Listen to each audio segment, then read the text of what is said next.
All right, Zion, we want to prepare ourselves for our history bit today. Amen. And our history bit is going to come from a rendering here that I found in one of the translations of the scriptures that I have. Yes. In many Bibles, you'll find places where an explanation is provided regarding different subjects. And also there will be information about the history of the scriptures. Yes. And languages and translations. And since we have been providing history bits with regard to the Apocrypha, the Septuagint, yes, and about how in the early centuries before Messiah came into the world, that these books of scripture were highly regarded. And so today I want to share a reading on the Greek Bible. This particular reading is a reading that I believe will support the information that we have been sharing in our other history bits. Much of the information that we provide, we always provide it based upon the research that we have done. And so in this particular instance, we just want to read to you what the scholars have said. Yes. This particular translation that I have is called the New Revised Standard Version, and there are a number of scholars from various Christian traditions and also from rabbinic traditions that have contributed to this work. And I like all of the work that has been put into it. Of course, with every Bible translation, I always find issues with it. Because I'm a person of exactitude and I make comparisons to or with the ancient manuscripts such as the Dead Sea Scrolls and those translations that are more ancient than others. But in this reading, I want to share some information about the Greek Bible. Yes. And so we shall begin reading. When Christian writings began to circulate during the second half of the 1st century CE, that's roughly around about from 50 CE on to the end of the 1st century. Yes. The Bible that the early Christians used for reading and quotation was the Septuagint, the Greek translation and expansion of the Hebrew Bible that had been produced in Alexandria. This Alexandria is in Alexandria, yes, Egypt, and other diaspora communities for the use of Greek-speaking Jews. Yes. Probably as a result of the as yet unsettled matter of which works were canonical for the Jewish community, the Septuagint included further works, historical books, which would be 1st and 2nd Maccabees and 1st Esdras, wisdom writings, the wisdom of Solomon, the wisdom of Jesus ben Sirach, that would be Yeshua ben Sirach, or novels, Tobit and Judah, and Apocalypse writings, 2nd Esdras, historical legend 3rd Maccabees, philosophical diatribe, 4th Maccabees. An addendum to Jeremiah, which would be Baruch and the letter of Jeremiah, and expansions to Ezra, Daniel, the prayer of Azariah, and the song of the 3 Jews, Susanna, Bel and the dragon, and of Psalms, prayer of Manasseh, and Psalm 151. The Greek-speaking Jews in the diaspora granted the Greek Bible an authority equivalent to that of the Hebrew text. The legend that Elohim had directly inspired its 70 translators was familiar to Alexandrian Jews. That's according to Philo in Life of Moses. Manuscripts discovered at Qumran include Greek texts as well as a Hebrew text closer to the Septuagint than to the Masoretic text. Let me pause for a moment. What the scholars are saying here, which is something that I have said before, is that when the Dead Sea Scrolls, these manuscripts that were found in the Qumran caves, when they were found and then translated and then compared to the already existing manuscripts of the Bible that we have, they discovered that the Dead Sea Scrolls have greater support for the Septuagint than they do the Hebrew text of the Masoretes. So for those who are not familiar with the Masoretes and the Hebrew text of the Masoretes, our Bibles that we have in the Western world, Genesis through Malachi, that particular section is produced by the Masoretes. That manuscript that our translations of the Hebrew scriptures come from is a younger manuscript. Yes. In other words, it's not as old as the Septuagint. And so what they discovered is that, and I don't know exactly how to put it, but I have to put it the way it is. Our Bibles that we have in the Western world are not as ancient as the Bibles of the churches of the East, or the Orthodox churches, which use the Septuagint. That's the basis of their Hebrew scripture. And so, as noted here by the scholars, they noted that the manuscripts that were found in the Dead Sea, these Dead Sea Scrolls, have a greater support towards the Septuagint. I'll keep reading.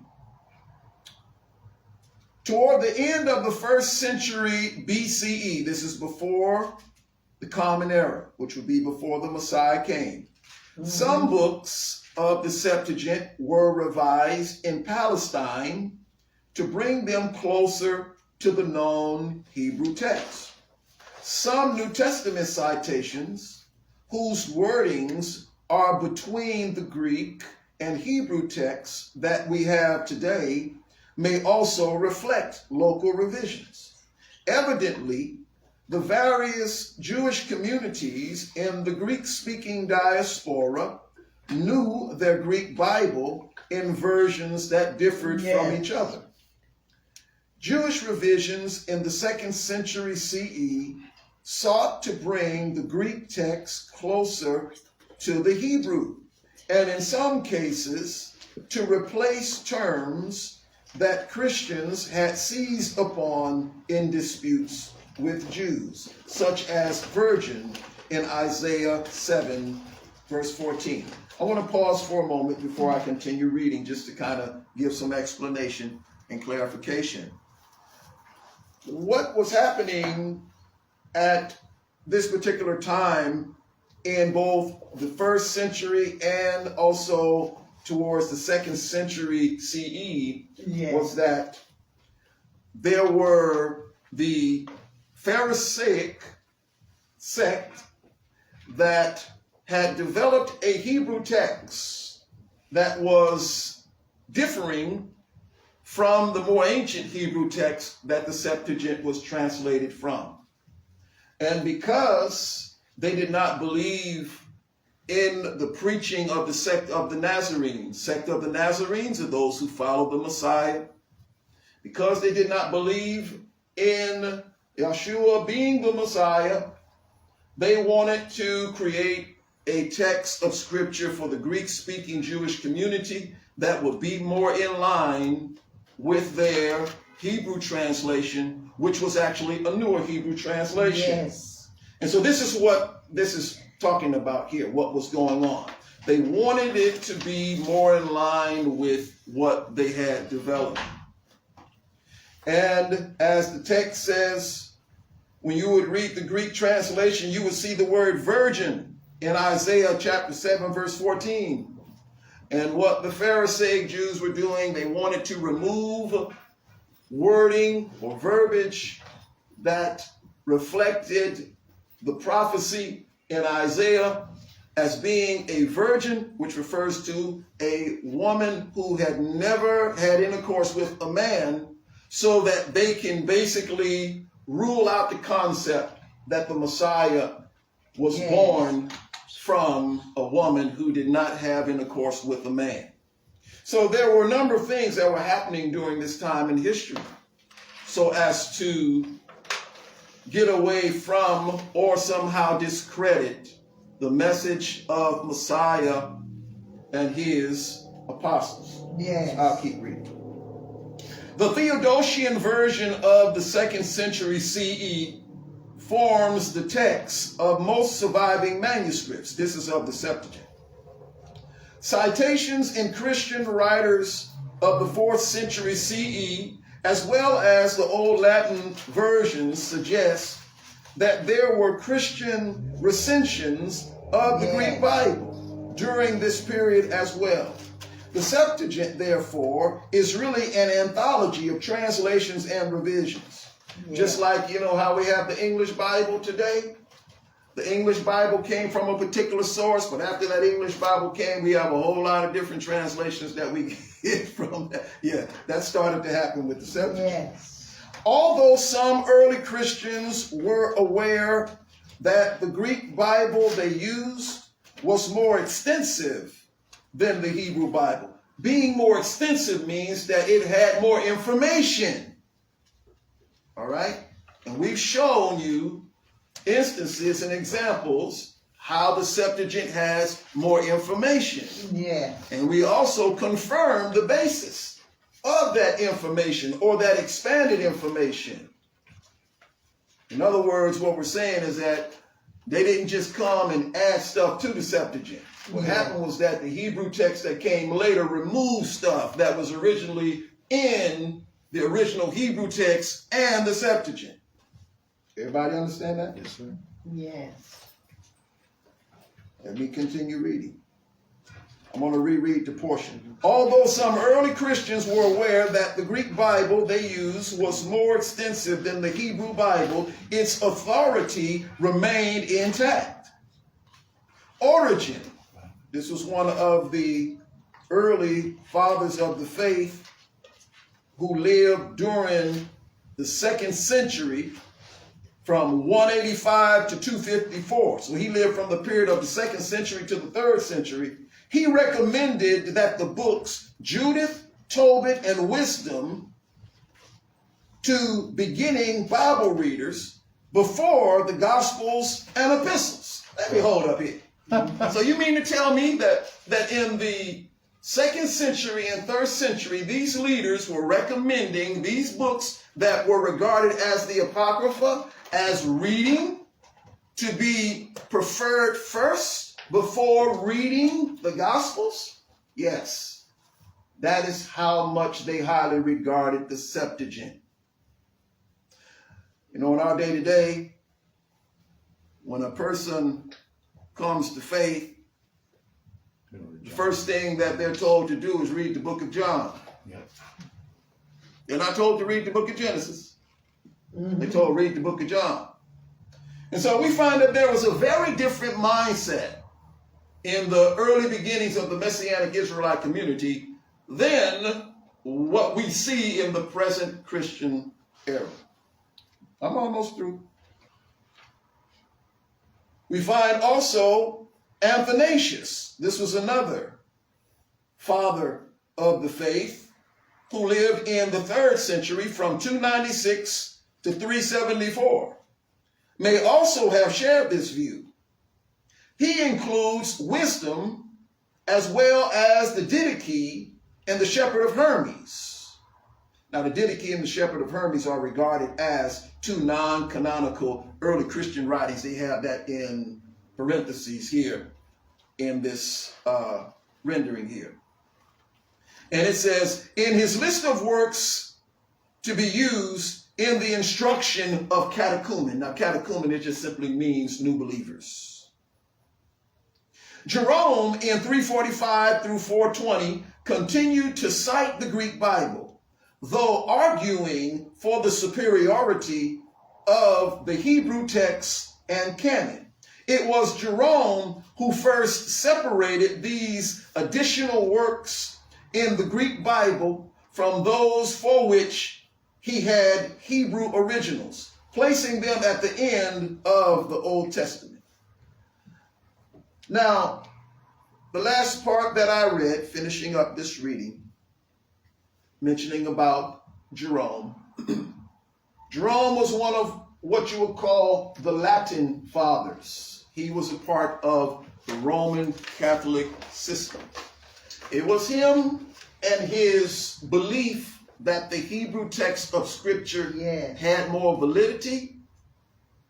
Now, mind you, we're not arguing the fact of the Hebrew language having precedence over the Greek. What we are simply informing you is that the Hebrew text that came about after the Messiah, after the apostles began preaching, that was developed in the first part of the 2nd century, that text, you hear me? That particular text was not as accurate as the previous Hebrew text. And it was that text that Jerome decided he wanted to have special value or greater value than the Septuagint that had been in use now for some almost 600 years and was of high regard. It was he who took those books that were not a part of that Hebrew canon that was developed, and I'm saying this loosely, and he separated them and put them in a different section. My God. So that what you have now, you have a section of Scripture that is viewed as being of greater importance here, and a whole nother set of books that is of lesser importance here. Yes. All right? But this was never the original case. And so this is the information about the Greek Bible. And I know that some of the information that we shared may have been a bit lengthy. And sometimes when we are receiving it, we don't get it all. But I want to present this to us because I want us to begin to understand that our Bibles that we have need to be looked into. And that as a teacher of Scripture and as an overseer, it's my responsibility to do my best to provide the word as accurately as I possibly can. Yes. So you will be finding me in more instances than not using a Septuagint. I have one in my readings and in my teachings, while also having a Hebrew text, so that I can be able to give to you in the teaching what I believe to be a more complete and accurate word. Mm-hmm. my feeling is whatever Messiah and the apostles read and taught and preached, and that's what we should read and teach and preach. And so I trust the information was informative to you, and that it's something that you will chew on and consider and think about. As you grow in your faith, it is important that we strive for truth, and that we strive for accuracy. Yes. The Most High be praised.